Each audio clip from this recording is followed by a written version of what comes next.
This is Energy of Business Moments with Michael Sipe, the show that takes you around the world to share interviews with some of the most successful and relevant people on the planet. Hear their stories and get the most important business lessons they have learned on their road to success, and get exclusive advice on how to implement their business success into your life and business. Energy of Business Moments is brought to you by the Strategic Advisor Board and your host, Michael Sipe. Hello, everyone. I am Michael Sipe, host of the Energy of Business Moments podcast. Today, I'm going to have a great guest on. He is Dan Simpkins. He is the CEO and owner of Dwellwell Analytics, and he has an extensive entrepreneurship background. Not only has he had many years of experience, in fact, decades of experience, but his grandfather and father have also been entrepreneurs. So when we talk about a mindset for entrepreneurship and small business, Dan definitely has one, and I'm excited to pick his brain a little on how he's approaching not only his business, but the energy of being a leader in his business. So Dan, welcome to the show. Glad to have you here. Well, Michael, thank you very much. I'm really excited to be here. Wonderful, wonderful. Well, Dan, let's dive right in and talk a little bit about your history and where you've been from an entrepreneurship and technology perspective, and then we can talk a little bit more about where you are today. Great. Well, I appreciate it. I started my career as an electrical engineer, working for engineering firms. But after a short period of time, I knew, as you mentioned in my introduction, that entrepreneurship was in my blood. And there was a situation that occurred where I was working for a company that was going through a downturn, and I had an opportunity to go out and start my own company. Things actually were sort of at a low point in that company, and my situation changed in a way that made me sort of question whether I wanted to work for somebody or whether I wanted to do my own thing. And so I started my first company. That company was called Salix. I've actually, as you mentioned, I've run multiple companies. Salix was my first, and then I subsequently ran a company called Hillcrest Labs. And then a number of years ago, had an opportunity to start Dwellwell Analytics. And so as I progressed throughout my career, I developed a set of entrepreneurial rules. Interestingly, after I sold Salix successfully, I started writing a book on entrepreneurship called The 10 Laws of the Entrepreneur. As luck would have it, I never finished the book. The company that had purchased my company, Salix, my telecom company, decided to get out of that business, and my leadership team approached me and asked me if I would consider starting a new company. And I said, well, I'm writing this book on entrepreneurship. And they said, well, you could do that some other time. We'd rather have you start another company. And I wound up putting the book on the shelf, and I started Hillcrest Labs. But there's something in that book that I think I'd love to share as what I think is sort of a cornerstone of the way I think about technology entrepreneurship. And I have this saying that goes something like this, that you have to go over the line to see the line. And so in other words, as a tech entrepreneur, or even as a business entrepreneur, you have to imagine yourself in the world of science fiction. You have to place yourself in the future and then sort of turn around and look at where is that line between reality and fiction, and see how you as the entrepreneur can move that line forward. And so throughout my career, that's what I've done. And I'd say my superpower, if you will, is identifying trends that other people don't see. Is really identifying things early. So in my first company, it was voice over the internet communications. My second company was in interactive TV. We actually created what we now call smart TV. And now, excitingly, in Dwellwell, it's this opportunity to digitize homes and create this really transformational technology that will help people manage their most important asset. And so that's a little bit about my background. Yeah, that's really fascinating, actually, Dan, because there's the whole tech side, and making tech work and making it usable for everyday people is a tremendous challenge. And so I love your idea of as a tech entrepreneur going into the future to go, how do I get to this point? I think that saying is totally apropos to how a lot of tech people need to think about where do they go? Because as you know, so many innovative tech ideas fail. It's a staggering percentage. It's something like 85 to 90% of tech fails, right? And so when you talk about the methodologies or ways to get to the point of value creation success at the end, there are a lot of steps along the way. And this is one of them where if you want to build a team that's going to be successful in bringing that to market, you've got to be able to make sure everybody understands the vision.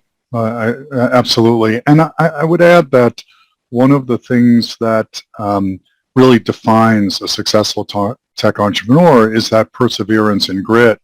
But it's about leadership. And, it's not the same as just creating, even in my family, historically, they were in retail businesses. And so many people had created retail businesses before, and the steps were reasonably well known. You might not know where your business is going. But in the tech world, you have to actually be able to lead your team into an unknown and to be able to create the vision, but also to help them understand that there are going to be failures. There are going to be those moments, those low moments. And if you give them a picture of how you see the future unfold, it helps them basically punch through those moments that sometimes can be daunting. Yeah, that is spot on. Very, very important piece there for them to have that. So when we talk a little bit too about those failures and those low moments, as the leader in that position, no doubt you had more than just one. So could you reflect back on one or two that were just low moments for you and how you adapted to that, how you shifted mentally to get through that? We could take the rest of the afternoon. I would say, when I think about it, when I actually give entrepreneurs guidance, this is a topic that I talk about, the low moments. And the first one was with my first company, Salix. So at that company, for the first 2 years, so I bootstrapped that company. There was no investors, per se. I mean, we basically one day set out to build a technology company from scratch. And I started by creating a consulting company where I would help other technology players, other companies, build technology in areas that I was strong in. So I would basically sell my time and my expertise. And I brought on a core team, a small team, just a few people, to work with me who were experts in their respective areas. But in those first couple of years, because we bootstrapped, I pushed my team really, really hard. And, you heard people say, I like to work smart, not hard, right? And I would tell my team, we have to work smart and hard because that's the only way people were going to buy from a complete unknown. They were going to trust. We had to give, commit less and give more, if you will. And so I pushed them really, really hard, and I didn't listen to them very well. I didn't listen to just how much they were straining in that process. And after about, year and a half, 2 years, one by one, my team quit. First person quit, and I thought, all right, people move on, but then the next person quit, and then the next person quit. And then one day, I literally arrived in my office, and it was me in the four wall. And I thought, how did I get here? Like, I was completely blind to this process. I was working so hard. Literally, there were days that I actually slept under my desk. That's how hard we were working. And my head in my hands, and I actually just cried. I'm like, I don't know how I'm going to survive through this. And I kind of took a step back. And so how do I get past those tough times? I do exactly what I did when I sort of answered that first question. I put myself in the future, only from a different perspective, not a tech future, but a business future. And I think if I can get past this point, where will we go with this? And I remember this key person quit, and I was in the midst of pitching a major business account, a huge customer that would have been transformational. And the key engineer that was going to work with me on it quit. And I called the customer and I said, his name was Brian. I said, Brian, I got to tell you, I got really bad news. I mean, we're in the midst of this pitch, but this other, my lead engineer just quit. and it's just me and the four walls. And he said, you know what, Dan, we put our faith in you. We put our faith in you, and we know that you can pull it off. What you've proposed to us is really spectacular, and we're going to push forward, and we're going to be successful together. And having this customer put his faith in me actually was just this moment of light that I realized, wow, I was just in this moment of complete darkness. And now I sort of see where things could go, and I kind of picked myself up. I hired a new team, and the company went on to be wildly successful. So I think, the lesson for me was I was not listening. I was not seeing the signs of stress that my team was going through. Even after one person and then two people and three people quit, I just was completely blind to it. I was so hyper-focused, and I learned a really valuable lesson there. So that was really a significant one.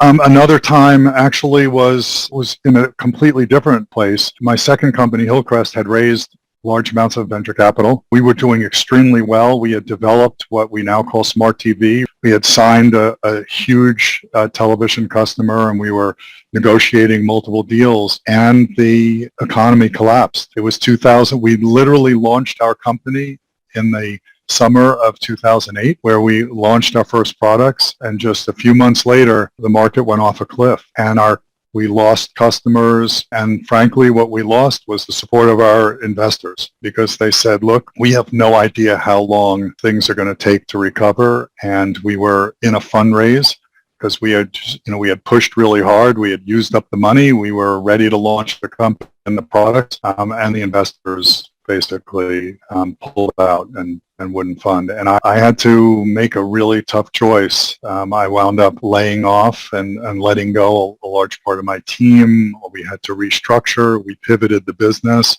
and we hunkered down, and we doubled down on the company. But it was a very dark time. It was a moment where I thought I was going to lose everything that I worked for years to accomplish. And so there, it was really about perseverance. It was about grit. It was about knowing who was loyal to the company, but it was also being able to adjust our strategy in real time and come out the other side successfully. And that we did. We came out the other side, and I wound up running the company for almost 17 years until I sold it. So it was, these are just a couple of those moments. Yeah, thank you for sharing those. I appreciate both of them quite a bit. And going back to the first story, I think that low moment where you're the only one in the room and realizing everybody else is left, obviously you reflect back on yourself and go, what did I do? Right? Yeah. So when you talked about having that customer, having the faith in what you had provided, how uplifting was that? You talked about it moving from dark to light, but how uplifting was it for self-confidence for you as a leader? Because at that moment, it sounded like you're pretty dark and questioning how much of a leader you were.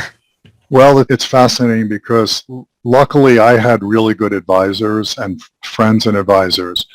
And one of my closest confidants, advisors, and I want to talk about this for a little bit, but he actually said to me, not at this moment, but previously, he had said to me, look, Dan, you need to know that success has nothing to do with what you do right, but everything to do with how you react to what you do wrong.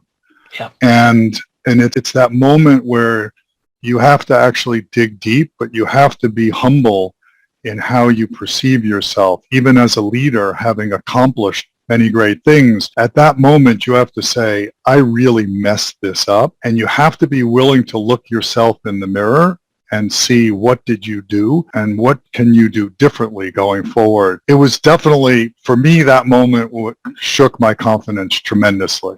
I mean, I had many a moment that shook my confidence, obviously, because that particular line that my former advisor had actually shared with me was many years before, when I had actually made a big mistake in my career, and he propped me up. And so one of the things that I learned there was that I myself needed to be able to rise to the occasion. I needed to have faith in myself, but I also had to be willing to have faith in others. And that's something that I had spent a lot of my career realizing, like, I needed to take care of myself. I never wanted to be in a situation where I wasn't the master of my own destiny. it was part of what I learned from my parents and grandparents. That's why they went into entrepreneurship. They wanted to be masters of their own destiny, but they also they wanted to take their great ideas and push them forward. But that can get you wrapped around kind of an egotistical, place that can really mess you up. It can make you do the wrong thing. And so those low moments to me are resets. They're moments when I can kind of look back at myself and realize, you know what, you're confident, you're good at what you do, but there are a lot of things to learn, and there are a lot of times when you have to, react to what you do wrong. And you have to do that with integrity and humility at the same time. And if you do that, you live to fight another day. Yeah, great point about integrity and humility, because the integrity piece is being honest with yourself. And then the humility is like, as you mentioned earlier, the ego sometimes wants to get in control there. And especially when you're owner of your business, you have that sense of wanting to control everything. And when you talk about, letting go and being a little more humble, that also means that you create the environment where people can be trusted. And when they're trusted, then they step up and become loyal to the company. So I think you hit on a very, very important point. And the part about pivoting and shifting to a different perspective is all part of what I teach in the energy coaching side of, the thoughts and our emotions and our actions. And so you just highlighted perfectly how to do that perseverance and shift and take a little different take. And I also really think that it's important for entrepreneurs to remember, too, your point of, like, you had a mentor or a series of advisors that you relied on that you could kind of fall back on, and they definitely stepped up for you and contributed, not just your customer, but in this case, for you in a reflective point. Yeah, I think you just made a point that I want to double down on, if you don't mind. Sure.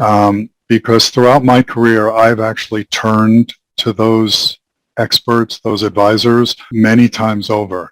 Some of my best times to learn about myself have been when I've been mentoring young students and giving back at the college level. And and this actually happened not too long ago, a student that I was mentoring actually said to me, Dan, would you mind if I give you a piece of advice? And I found that was just one of the high points of my career at that moment, because he also trusted me, but also recognized I obviously was presenting an emotional state that allowed myself to be vulnerable and open to getting advice, even from somebody who was much younger and less experienced.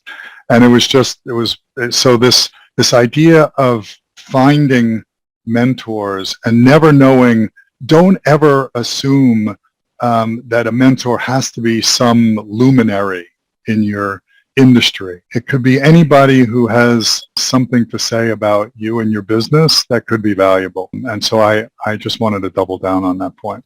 Yeah, thank you. Creating that environment where a manager or leader in particular has an openness, an air about them, that emotional state you mentioned of being open to suggestion or ideas. Quite often when I see failures in leadership is the idea that everything has to be very command and control focused, and it's very narrow, stovepiped. And when problems arise, which they always do, the likelihood of an employee or a junior person stepping up and saying, hey, I've got a solution or idea is much less. But when you're open, like you were talking about, these ideas will come from wherever, and they can be the best ideas. And if you don't create that culture environment for sharing and collaboration, and you set that tone as a leader, then you're not going to be flexible enough. And when those challenges come. So I'm glad you doubled down on that. That was beautiful. Good. Great. Well, tell me, Dan, we talked a little bit about some low points, and those were wonderful. But, being an entrepreneur or business owner or CEO, there are definitely some high moments, and we sometimes forget a lot of them. But maybe, for you might have had a phase or maybe a couple of instances where those high moments were something that you became really grateful for, or you really, till today still feel pretty strongly about. Could you share with us maybe something about that side? Yeah, I would be glad to. Look, as a tech entrepreneur, I think the high points are very straightforward. There are those moments, we started the discussion around going over the line to see the line, right? Placing yourself in the world of science fiction. And so clearly the high points are when you actually can convert that science fiction into reality. When you could say, I actually imagined something that had never been done before, and I brought it to life. That to me, and really that's what drives me. It's kind of like, it's funny because I took up golf very late in life. Interestingly, I never had time. Certainly golf, I don't know if you golf, but golf is a game that you have to put a lot of time and energy into it to be able to do. And I just never had the time or the energy. And throughout my career, often people would say, hey, let's do a deal on the golf course. Let's go to the golf course. Or should you play golf? Or a venture capitalist would say, great, we're going to celebrate our deal together and let's play golf. And I just never could play golf. And so a few years ago, I finally got to a point where I thought, I think I can actually take up the game of golf, and I started taking lessons. And so what I remember is one of my early instructors, we were out and I went golfing and I hit this incredible putt, like a 30-foot putt, and I'm like, oh my gosh, this is great. And he said, see, that's all you need is those little moments to make you keep coming back. Right. And so I think the same thing really applies, maybe in a little deeper way in the entrepreneurial world. But for me, it's generally conceiving of a product, building it, and then seeing the smile on my customer's face when they actually engage it or use it for the first time and succeed. And so I've been incredibly fortunate to have some of those high points. So I'll just touch on a couple of them because I want to focus mostly on the high points of my current business. But it turns out that in that first business that I talked about, the one where I was by myself, the customer actually needed a communications technology that no one had ever made, and actually had gone to a number of large companies and asked them to bid on this particular technology. I won't go into the details. I won't bore the listeners, but it will suffice to say it was orders of magnitude beyond what had existed, and this customer needed this in order to be successful. And it was a major, this was not a little customer, this was the US government, and they had a particular need. So, and what had happened is they went around to multiple companies and asked those companies to bid on this, and everybody said, no, it's not possible. And finally, one day, they were asking the CEO of a major telecom company, hey, we need you to make this technology. And he said, no, we can't do it. And the customer said, well, do you know anybody who can? And they said, well, not really, but actually, if anybody could, probably Dan may be the one guy who can, right? And so I got a call from this government person, and we wound up proposing this crazy solution to what at the time really appeared to be impossible. And it was one of those things, he said, well, can you do blah, blah, blah, blah, blah? And I hung up the phone, and I turned to my team, and I had said, oh, yeah, of course we could do that. I'm like, how are we going to do that? And 18 months later, we delivered it. We built the first of its kind, and we actually brought it to, and of course he was watching it every step of the way, rooting for us, but it was sort of that moment where we came in and we presented it to him and his boss and his boss's boss all the way up the chain and actually demonstrated this technology. And just to see the look on this sort of this organization's face all collectively, like, wow, and literally the lead person, who was actually an admiral in the Navy, basically said, look, Dan, literally as recently as 2 months ago, even though you kept making these incremental steps, we just never thought it was going to happen. We really, but we were rooting for you, but we never thought it. And so these moments when you can actually sort of realize that you have achieved what other people frankly said was impossible, was something that's the kind of thing that really makes me want to jump into the abyss. Most recently, I think Dwellwell is a really exciting project. And so I'll just sort of share the story a little bit. So many years ago, I have a home that is a second home. I had a couple of pipes froze in that house. Then when they thawed, the house flooded and was largely destroyed. It was, a matter of fact, we got a call from a housekeeper who was going to the house to clean it, that when she arrived at the house, water was flowing out the front door. It was a catastrophe. And I've been working for 10 years in the smart home technology arena, doing smart TV. And I saw a lot of innovation in smart home. There was lots of work being done in new types of security systems and new automation, but no one was thinking about the health of the home. How would we make the home itself smarter? And so I realized that I had become an expert in sensors and AI, and my CTO, my Chief Technology Officer, had been an expert in analytics and software and electronics. And I sort of came up with this observation that all the cars on the road, all 100 million plus, have a check engine light, but yet none of our homes have a check engine light.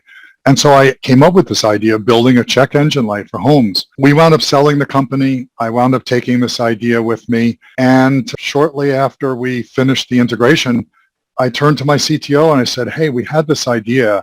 It's a really cool idea and no one is doing something like this. What do you think?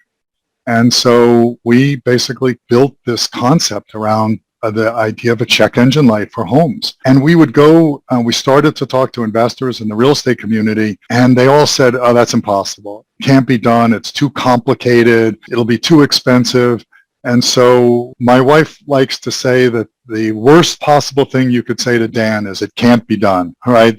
Because, I will obviously work hard to prove them wrong, prove the naysayers wrong. So Chuck and I, Chuck Ritten, my co-founder, and I dove in, and we began working on this technology. And so flash forward, we survived the pandemic. That was a low point. It was one of those moments, but we actually survived through it. We built this technology. And I remember early in my quest to find an investor, I approached a prospective investor who was in the real estate community as a real estate professional. He said, Dan, I don't want to be an investor. I want to be your first customer. Because if you could do half of what you say, this will be a miracle for us. This will be a game changer. And so flash forward 2.5 years, and he became my first customer. And what was really exciting, and this sort of high point, it's that 30-foot putt. We actually arrived at the building that we were trialing the technology. That it was the first customer sale we made, and we installed the electronics, the product check engine in the building. But within just an hour of us doing the installation, we discovered a major problem as a result of doing the installation. And it was a problem with the electrical system. And we said to the customer as we were installing, hey, we found this problem, but we're really not sure it's real. So just don't do anything about it. Just leave it till we could verify that everything is in. And so a couple of days later, we went back to do the testing to find out, to hook up equipment to make sure this electrical problem was really there. And there was no problem. The problem was gone. And thought, oh well, I guess we were wrong. So we went to the customer and we said, hey, we're apologize, but we thought there was a problem, but there isn't really a problem. And the customer, who's the operations manager for this building, said, oh, no, there was a problem. I went to my boss and I told him about this problem. And he said, are you kidding? They discovered that? Do you know how risky that is? I want you to fix it immediately. And, he wound up fixing it and thanking us and saying, you know what, really right out of the chute, you just potentially saved our building from burning down. This was a fire hazard. And so just having that feedback, that positive feedback that what you're doing is real and meaningful is what keeps me going. Yeah. Yeah. Oh, fantastic story. Fantastic story. Absolutely. Yeah. Those are two really good examples of those 30-foot putts. And those might be few and far between, but I think that's part of that visioning process you talked about before too, is not only do you need to kind of look back and see where you need to go to get to that point, is also the the feeling that you have, that elation or that inner satisfaction, that all that hard work you had put into getting to that point was so valuable. And so, quite often when we do that visioning process, it's to also have that attached feeling of the gratitude or the euphoria, like, wow, it worked, or whatever it is, right? That is characteristic of that higher energy emotion. So that was wonderful. Thanks for sharing that. You're welcome. Good. Well, I was going to ask you a little bit more about Dwellwell, but you covered it pretty well there in the end. So that's wonderful. And then I love what you offer there. I think that's a really, really valuable product to be putting out there. And as a systems engineer myself, as a former background, I'm thinking about all the components there and how you would make that work. And then to pull that off is amazing. And it is a game changer. Absolutely. Yes. So yeah. Dan, if you could meet anybody, we've talked about advisors and mentors, but if you could meet anybody, deceased or living, to pick their brain a little bit, who would that be and why? Wow, that is a really tough question. So I've actually given this a lot of thought over the years, and it ebbs and flows. I think I have two different folks from two completely different worlds. So I want to, if you'll indulge me, I'll go a little deeper in one, but I do want to touch on the other one as well for reasons that'll be obvious, I think. The first person is actually a little bit nerdy. It's a gentleman by the name of Michael Faraday, right? So you're a systems engineer. So Faraday is, for many folks, considered the father of electrical engineering, right? And so Faraday was born in the late 1700s, early 1800s when his career really came about. And there are some really cool things about Faraday that are, I think, make me want to meet him. The first thing was that he had no technical training at all. Of course, in that era, there weren't a lot of people that had technical training, but surprisingly, certainly in the mechanical world, there were folks that had expertise, but he had no technical training. He grew up very poor. I actually grew up in a, somewhat of a challenged financial place. So he grew up very poor, and he needed a job. So he apprenticed at a bookmaker, a bookbinder. And he was just a worker. He really was just a laborer, if you will. But he wanted to, to go sort of extend beyond his station. And so the way he learned is he read all the books that he was actually working on, that he was binding. And he became fascinated with science and physics and the physical world, and started to study it. And he then actually reached out to a well-known researcher and said, I want to become your apprentice. I want to actually learn under you. And ultimately convinced that person to take him on or actually to place him in apprenticeship. And through that process, he ultimately discovered the laws of electromagnetism. And frankly, so he figured out the original principles that blended electricity and magnetism. And frankly, he's having a moment, which is why it's relevant, because without Faraday, right, this transformation away from fossil fuels to electric vehicles and electricity everywhere is really made possible by Faraday, who discovered kind of the laws of induction and how to generate electricity through generators and sort of all the principles that all these electric motors that drive much of the world, it wouldn't be possible without Faraday. And so this idea of raw, inquisitive, sort of innate curiosity and a willingness to learn at all costs is something that just really was, of course, important, and ultimately his discoveries changed the world. And so so Faraday is a little bit of a nerdy one. And then on a completely different front, another person that I always wanted to meet, Moses. We know of Moses from the Bible. Everyone reads it, no matter what religion you are.